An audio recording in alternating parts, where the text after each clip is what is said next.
कोई बंदिश थोड़ी ना है कि हमको अग्निवीर ही बनना है। ये उन नौजवानों के लिए है जिनके अंदर जज्बा है देश की सेवा करने का, और ये नहीं कि अगर वो बहुत काबिल है तो ऑब्वियसली वो 25% कैटेगरी में आ जाएगा। मैं तो कहता हूं कि ये बड़ा अच्छा मौका है एनसीसी कैडेट्स के लिए, क्योंकि they have been trained already. इनको तो ऑलरेडी हम 3 साल ट्रेनिंग दे चुके हैं। उनके लिए बहुत अच्छा मौका है कि वो मेहनत करके इसके अंदर आए और आगे बढ़े। ठीक है, तो जो आपको नहीं लगता कि इससे अग्निपथ में क्या एनसीसी के लिए भी कोई रिजर्वेशन है? या रिजर्वेशन नहीं है, जैसे मैंने बताया आपको, ग्रेस मार्क्स है। इंडियन आर्मी नेवी एयरफोर्स एक ऐसी ऑर्गेनाइजेशन है जहां पे सिर्फ मेरिट बेस्ड सिलेक्शन और प्रमोशन होती है। यहां कोई रिजर्वेशन नहीं है। हम सब एक हैं यहां पर। No religion, no caste, only merit. Merit based selection, merit based promotion.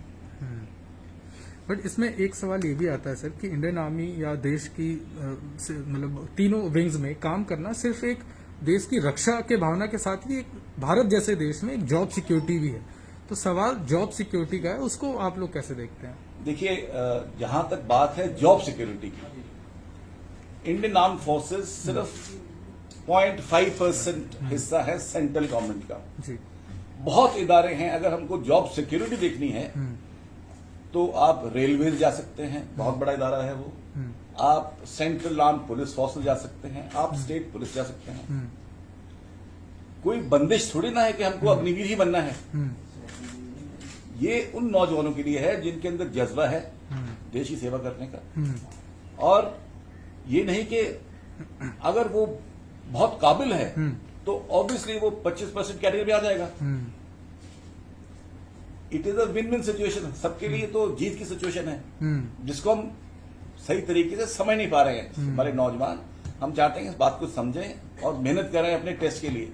जो आपने 25% वाली बात कही कि 75% बाहर हो जाएंगे, 25% अंदर जाएंगे, क्या गवर्नमेंट ऑफ इंडिया ने या डिफेंस मिनिस्ट्री ने ये डिसाइड किया कि वो 25% की क्या मतलब एलिजिबिलिटी होगी? क्योंकि वो ऑलरेडी अग्निवीर बन चुका है, वो सारे टेस्ट पास करके आया है। हमारे आर्मी के अंदर, नेवी में, फोर्स में अदर रैंक्स जब ऊपर आते हैं प्रमोशन कार्डर्स होते हैं। जी। एक कार्डर के अंदर हम क्या देखते हैं कि इसकी प्रोफेशनल कॉम्पिटेंस क्या है, इसकी फिजिकल फिटनेस लेवल क्या है, जी। इसका फायरिंग स्किल्स क्या है। इस सबको हम कंबाइन करके कुछ टेस्ट प्लान करते हैं। वो टेस्ट दिए जाते हैं और उसमें से एक सिपाही है वो हवलदार बन जाता है, हवलदार सूबेदार बन जाता है।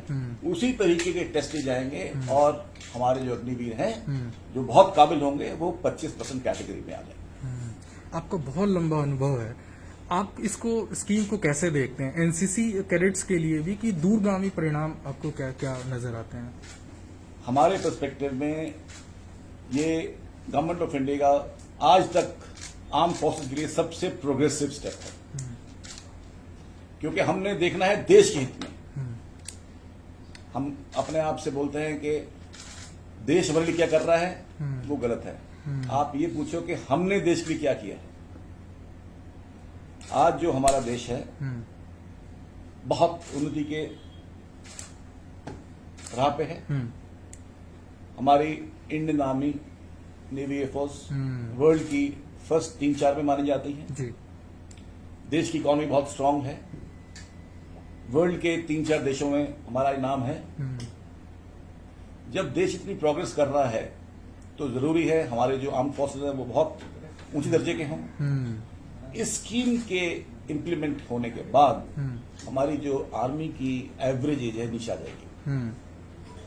यंगर एज प्रोफाइल में क्या रहता है, क्योंकि हमारे चैलेंजेस हैं, बहुत डिफिकल्ट एरियाज जहां पे ऑपरेट करते हैं, वहां पे ऑब्वियसली हमें चाहिए हायर फिजिकल फिटनेस, जो कि एज के साथ काफी उसका लेना देना रहता है।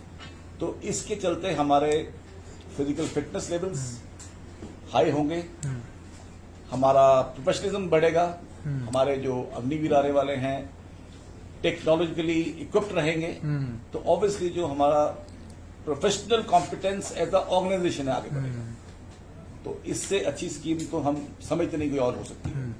ऐसा तो नहीं है कि गवर्नमेंट का इसमें कहा गया कि अग्निवीर 4 गुना ज्यादा भर्ती किए जाएंगे जो नॉर्मल सेना भर्ती होती है। तो गवर्नमेंट ऑफ इंडिया का जो वचन था कि हम जॉब्स प्रोवाइड करेंगे, तो गवर्नमेंट ऑफ इंडिया सिर्फ नौकरी देने के लिए ये इस स्कीम को पुश कर रही है। आपको मतलब सेना इसको कैसे देखती है? नहीं, हम इसको इस प्रकार से देख रहे हैं कि हमें क्या एडवांटेज हो रहा है। हमने एडवांटेज देखना है ऑर्गेनाइजेशन का, अपना नहीं देखना है। ऑर्गेनाइजेशन एडवांटेज क्या मिल रहा है?